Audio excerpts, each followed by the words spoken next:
Hello Noisegate family, it is your boy Tom.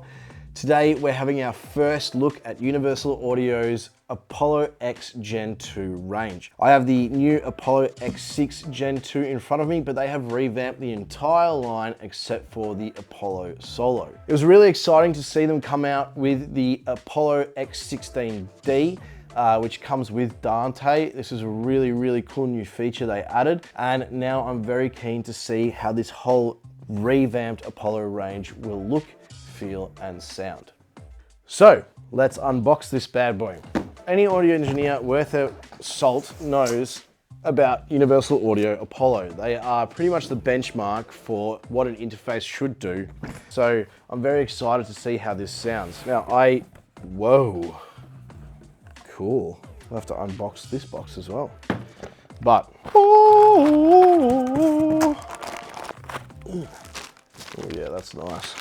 Very sleek looking, classic UA setup as well. You know, a lot of people, when a company brings out a new product, they kind of want to have something completely new, something that looks new, which is not always the case. And this is not what they've done here, because you know, if it ain't broke, don't fix it. And it's just, they've really just kind of sleeked this up a little bit. That's nice. I'll run through what we got on the back side here. We've got dual Thunderbolt. We got two 8-out ins and two 8-out outs, so you can stack a few Apollos together, which is another really cool feature that they have. You've got word clock, we've got SPDIF, a left and right output, as well as 6 other outputs. We've got 2 main outputs, but another 6 outputs for surround sound setup. Really handy, especially if you are working in film scoring and film mixing. And then we've got 6 line inputs on the back and 2 mic inputs, so the 2 preamps as well. You might be asking, Quincy, why are there so many holes on this? Is this a cheese grater or an interface? Well, it's very clever, because interfaces get hot, so the more holes, the more ventilation, which means that it's going to be able to run for longer or run as long as it wants, because we've got some passive cooling happening through this. Sometimes interfaces, especially these rack mounted ones, have not so much ventilation, and they can run real hot and then fail. And we've got holes on the side as well, and wouldn't you know it, holes on the bottom. So, you know, she's gonna be able to take a fair beating, be able to sit in a rack, which do get really hot, especially when you have other rack mounted units in there.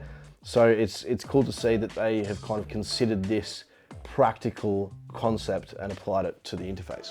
Let's have a look at this mystery box, because I'm very interested. What little present have Universal Audio given us? Right? Boxes within boxes, within boxes.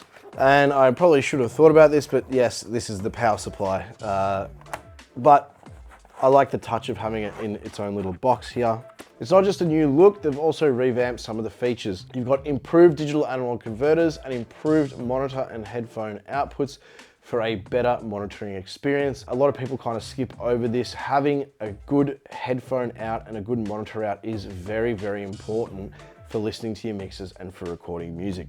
They also now have an assistive auto gain. This is really another kind of cool function for maybe people who aren't super knowledgeable about gain structure, but also for just having a quick setup or a set and forget kind of session.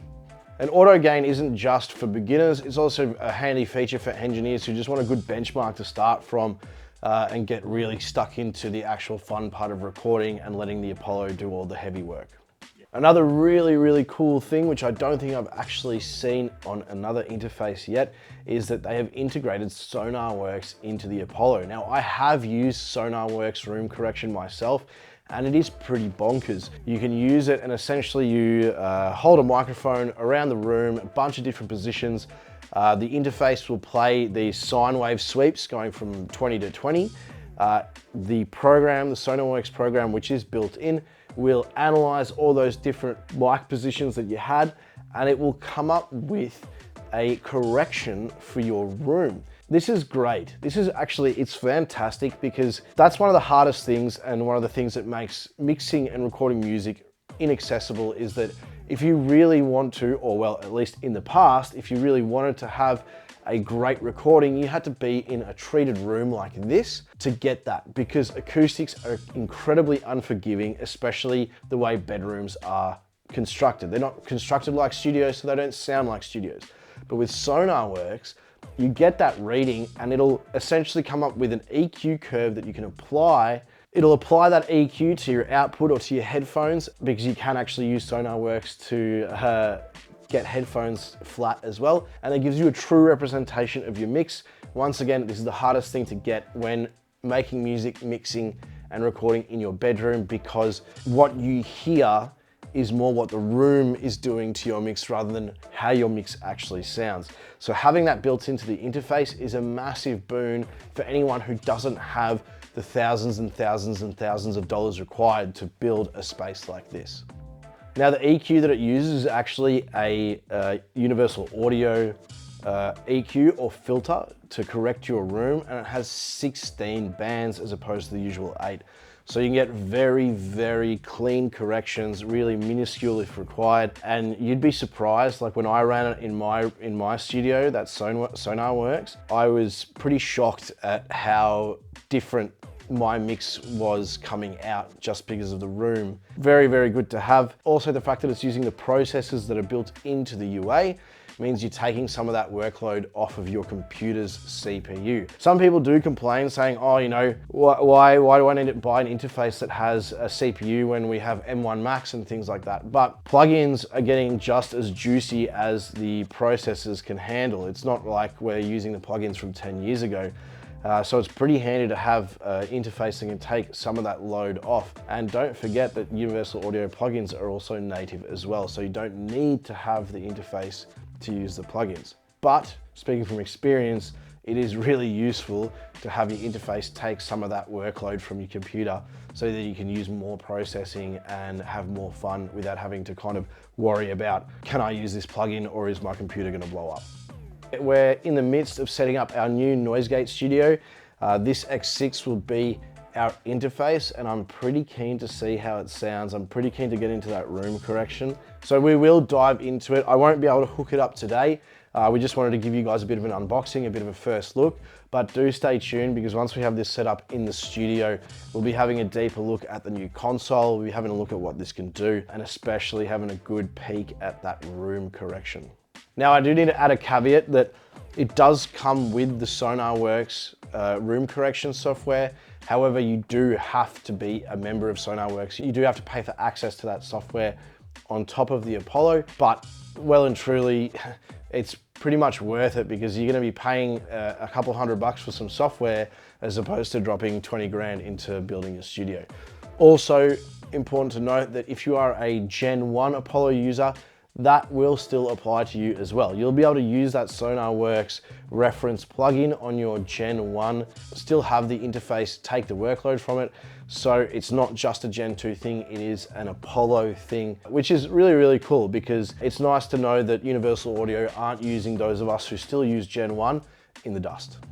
They've redesigned Universal Audio's console. Those of you who do use Universal Audio products or Apollo products will be aware of console. It's pretty much the key program to get the most out of your Apollo interface. They've redesigned it, including things like bass management. This is another really cool and kind of sick feature that I haven't really seen too much in interfaces, that you can choose your crossover from within the Apollo to your sub. You do get this with studio subs. I have a sub at home that I can choose, say 80 Hertz or 100 Hertz or 120 Hertz crossover. However, I only have those options.